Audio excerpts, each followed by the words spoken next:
Il était une fois dans une petite ville du Maghreb, un jeune homme nommé Yassine. Depuis son adolescence, il croyait en Allah, mais peu à peu, il avait délaissé la prière.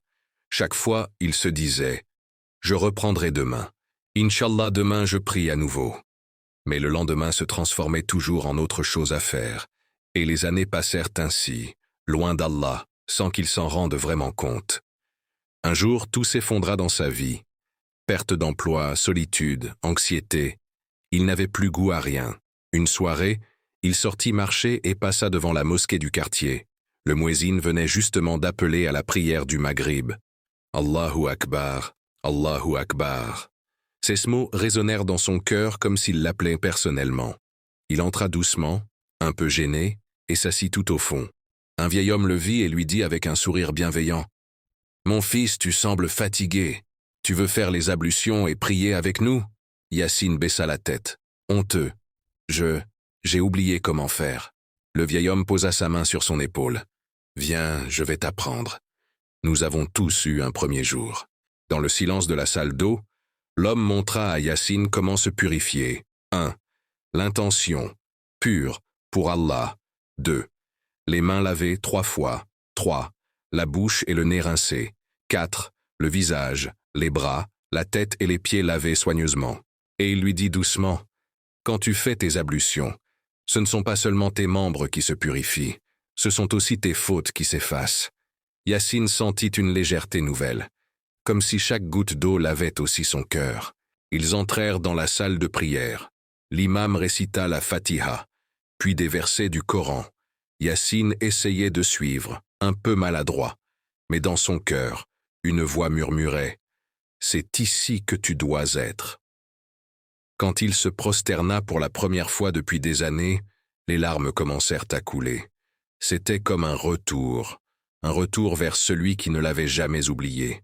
Lorsque l'imam fit le salut final, le vieil homme leva les mains et dit « Alhamdulillah, celui qui revient à Allah trouve toujours la porte ouverte. » Yassine répéta ces mots, bouleversé. Pour la première fois depuis longtemps, il sentit son cœur apaisé. Cette nuit-là, il dormit paisiblement, après avoir fait ses ablutions et remercié Allah. Les jours suivants, Yassine revint pour chaque prière. Il apprit les invocations après les ablutions, celles entre les prosternations et les prières surérogatoires.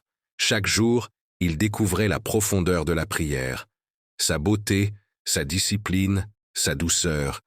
Il disait souvent « Avant, je pensais que la prière était une obligation. Maintenant, je sais que c'est un refuge. » Il apprit aussi les prières particulières, la prière du voyageur, la prière du malade et la prière de consultation. Chaque fois qu'il doutait d'un choix, il se tournait vers Allah, et chaque fois, son cœur trouvait la paix. Plus il priait, plus il sentait la présence d'Allah dans les moindres détails de sa vie. Quelques mois plus tard, Yassine retrouvait sa stabilité, un travail, des amis et surtout, une sérénité nouvelle. Chaque matin, il se levait avant le lever du soleil pour accomplir la prière du Fajr. Dans le calme de l'aube, il murmurait « Ya Allah, merci de m'avoir guidé vers toi. » Le monde dormait encore, mais lui se tenait debout, devant son Seigneur. Quand tu délaisses la prière, ton âme s'assèche comme une terre sans eau. Mais quand tu reprends la prière, même maladroitement, Allah fait descendre sa miséricorde sur toi.